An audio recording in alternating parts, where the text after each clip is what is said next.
Hello adventurers of Hyperborea. This is the second in my new series of videos about the Hyperborea system for Foundry VTT. My name is Dave and I'm the developer of the system.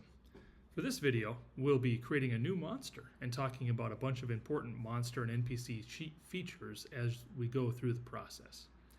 As I say in all my videos, you do need to have a copy of the Hyperborea rules in order to use the system. You can find the books in PDF or physical format at the Northwind Adventures website and other resellers. I'll put a link to the publisher in the description area below. Also, this system for Foundry VTT is based on the current Hyperborea 3rd edition rules. I'm pretty sure it would work just fine for 2nd edition and maybe even 1st edition, but since I don't have those rule sets, I have no way to test them out. Since this video is about the monster and NPC sheet, it's targeted at GMs getting started with Hyperborea and Foundry. But anyone who is curious about the system might still benefit from watching. What we're going to do today is create a custom monster, nothing that actually exists in the referee's manual. So let's start by creating a new actor, and we'll give it a name. We'll call it a GRU. Change this to NPC, and click Create New Actor. And we have a blank sheet to get started. So let's start at the top. These fields should be self-explanatory, but let's note one thing. The number encountered, that's this 0, and the number in layer here, fields are separated really just for convenience. Many monsters only have a single number appearing value, so you can just put that in the number encountered and leave the number in layer blank, or handle it however you wish. Otherwise, I could say he's going to be medium size, chaotic evil. The GRU is unique. And I'm just going to have 1, and I think he's going to have a morale of 12 because he will basically never flee. I have no idea about X points yet or treasure class, so we'll just leave those empty for the moment. These are all plain text fields, so you can put whatever you want in here. Now let's go down the combat stats column on the left side here. Once again, these should be pretty self-explanatory. And once again, we'll note a couple of things. So first of all, your hit points are here, and it's, current out of maximum. Your hit dice, you can actually fill this with the hit die formula, and then click that to roll hit points. So I will actually say, we'll say 5d8 for our hit dice, and then I'm just going to click that, and it will offer us the chance to roll 5d8. We'll go ahead and do that, and I'll flip over to the chat. Let's see, it looks like we rolled 18 hit points, so now I can just give the GRU 18 hit points, something like that. Okay, FA is your fighting ability, and it's generally the same number as the hit dice of the monster. This is mentioned on page 19 of the referee's manual for Hyperborea, so I'm just going to put a 5 in there because that's my hit dice, 5d8. DX is the dexterity score of the monster. It's just used to break initiative ties, and again, this is referenced in the referee's manual. Armor class is pretty obvious. DR is damage resistance. Now, I'm actually not aware of any monsters in the referee's manual that have damage resistance, but you could easily have an NPC wearing armor that grants damage resistance, or you might create a custom monster with damage resistance. So you could just put that DR value right here. So I'm just going to say our GRU has an armor class of 5, and he has no DR. CA is casting ability for spellcasters. So if it can cast spells. Leave it blank, as it is right now already, for creatures that don't actually use spells. But if your monster or your NPC does use spells, you have to, well, just be sure to put a number here, something greater than 0, so 1 or higher. And we'll see what happens. I'll just put a 1. Actually, I'll put a 5 in here, because I'm just going to say his casting ability is the same as his hit dice and fighting ability. And then if I just tab out of there or I hit enter or whatever, you can see now it made a new section of spells, which is normally hidden whenever caster ability is 0 or blank. If I go 0, it's going to go away, or blank obviously goes blank away again. So I'm going to go ahead and put that 5 back in there because we'll circle back on spells when we get to the abilities and items section here. And then the move is your standard movement, and other is for other types of movement such as climbing, flying, swimming, things like that. So moving up to the right side here, we have the row of saving throws. And so for a 5 hit die monster, I don't know offhand what it's supposed to be. I'm just going to say it's got saves of 11, just to keep it simple. So we'll just do like that. And there we go. We've got our saving throws set up. So these work exactly the same as for characters. Just enter the target number that the monster uses for each type of saving throw. Most monsters have a single value that's used for all 5 types, which is exactly how I treated it just now. You might have some NPCs that have class-like bonuses that could affect, 1 or 2 of these numbers and make them different than the others. So next we get to the abilities and items section, which is the most complex part of the sheet, and it's really not that difficult to understand. So the section is divided into 2 parts. First we have the abilities, which is just this header row right here. So we're going to click Add Feature to add a new ability. So abilities are pretty much anything that does not trigger an attack roll by itself. It could be a hypnotic or a paralytic gaze, turning to stone, special kinds of movement, or even an additional effect to the standard attack which only triggers under special circumstances such as a grapple or a poison on a hit. So we can click the Edit, which is this little pencil on paper icon, to open the ability. And then you can see it's exactly the same as an ability for a character. So I could actually say, let's say our Gru can see in the dark.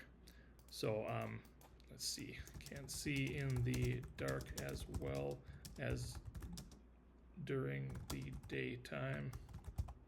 And we just leave it like that. And that's just a sort of a passive ability that's just there. It always exists. But if I have another one, let's just say I'm going to edit this new feature and I'm going to say swallow whole.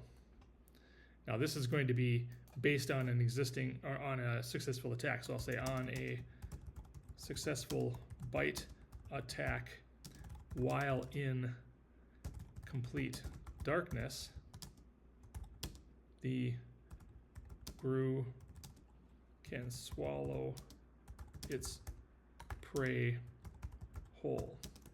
A successful avoidance, see if I can spell that correctly, save allows the victim to prevent this fate. And I'll put that in. So something like that. So this is on a successful bite attack. It's not an attack in and of itself, but it is triggered on a successful bite attack while made in complete darkness. And we'll go ahead and the rest of this, I could leave it alone. I could actually say, actually on a save, we did say a successful avoidance save. So normally I would do this. This doesn't actually do anything mechanically in the system, but it is there for reference. Okay, so we've got the avoidance save, and I'm going to leave the rest of this blank, and I'll just close this here then. This can also be used for non-weapon items that are carried by the monster or NPC if you need to have them listed for easy reference. And I'm actually going to show you a separate example here. Now I have this NPC human sorcerer that I had created previously when I was just testing some things. And so this is an NPC. I could have actually created it on a character sheet if I wanted to and made it a magician. But in this case, I just did it as a third level NPC. I didn't actually update the saving throws. Obviously, this is just for a level 1. I should have bumped that up down to like a 14 or 15 at least. But the point is, you can see here we've got an ability, which is sorcery. Attacks and weapons, you've got a dagger here, but I could also add something like this. Let's say he's actually got a spell book. So as I mentioned, and I'm just going to leave it just lit like that. But the point is, abilities and items is exactly that. It's abilities, but it could also be non-weapon items. Now, if you need to create a weapon from which you can make an attack, you need to do it under Add Attack. And that brings us to the next section. So you click the Add Attack button to create a new attack. So in this case, I'll go over here and I'll click Add Attack, and now we've got a new weapon. I'm going to click the Edit button once again. You can see it's exactly the same as if you were to add a new weapon to your character sheet. And now I'm going to say Bite, which we know the Gru can make a bite attack. It is a melee attack, so we're going to leave the sword selected. If it was a missile attack, we would change it to this little bow over here. Weapon class is 0 generally for natural attacks, which this is. We're not going to worry about attack or damage modifiers. Those are generally 0 for most monsters. Again, if you have an NPC that has maybe a strength modifier or a dex modifier with a ranged attack, you might want to actually build those into this sheet, since you don't have a character sheet with those modifiers on it. This is where you would want to roll those into the formula. But our damage then is going to be a simple 1d8 for the bite. And then I can say on a successful bite attack made in complete darkness, the grue, spelling there, the grue can swallow its prey whole. I'm just going to leave it like that. There we go. Can swallow its prey whole. And I'm just referencing the fact that it also has the swallow whole ability over here. But you can do it however you want, of course, when you're creating your own monster. Do what you want. Do what makes sense. The point is, when I created this bite, now I can make an attack from here. Now it's got a fighting ability of 5, so when I do a bite, you can see it's going to roll a d20. It's going to add my fighting ability of 5. Now the system default is to add a strength modifier, attack modifier for melee attacks. Well, the NPC and monster sheet doesn't have that, so this is going to be treated as a 0 by the system.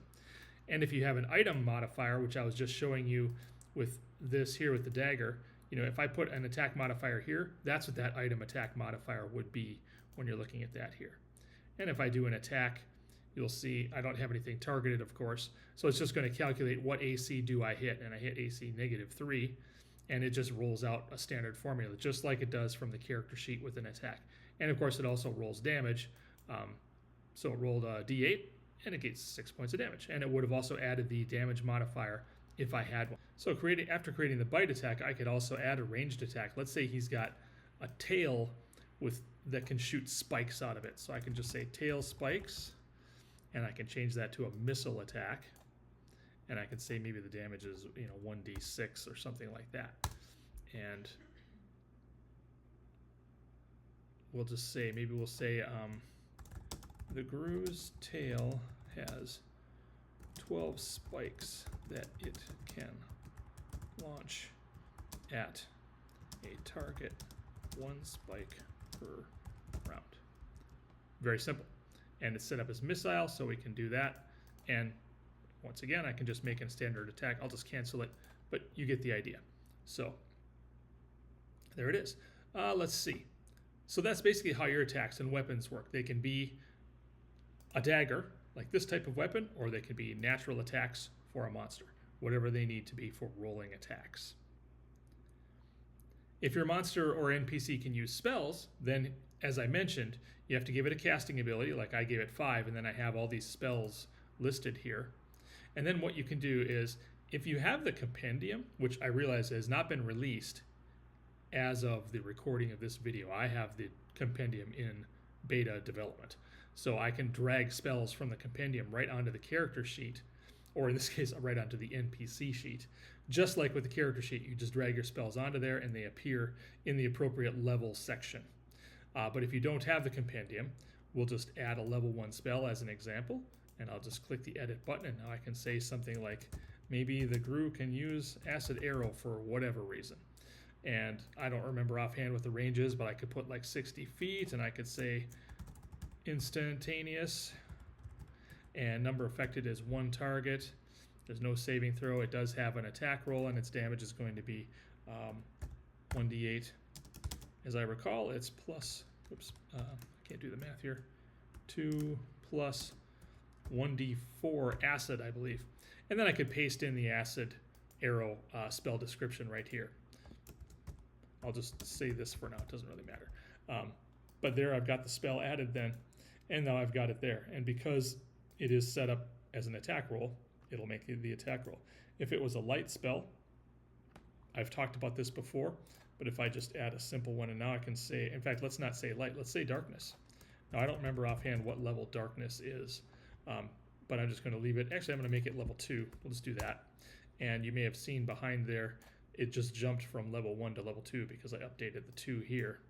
And then I could say, let's see, it's a 15-foot radius, and there's no save, no damage, and I'll just close it like that. And now if I want to cast darkness, you can see there's no attack roll, and it's just going to cast the spell. Very simple. So that's how your spells work. Okay, so then finally, we can actually go to the description tab, and right here, it's basically just one big box to write in your monster description and any notes you want to have.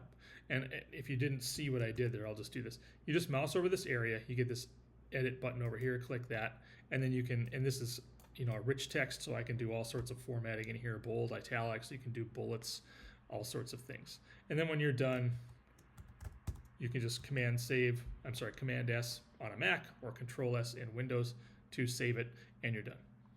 And that's really all there is to the monster and NPC sheet for Hyperborea. Assuming you have the referee's manual for Hyperborea, you can easily copy and paste the different values into these corresponding fields and quickly get your monsters set up and give them a token just by clicking the image and, you know, attaching a token image to it. And if you're creating a custom monster, like I just did here, or a new NPC as this one I had done previously, of course you can just enter whatever information you need to.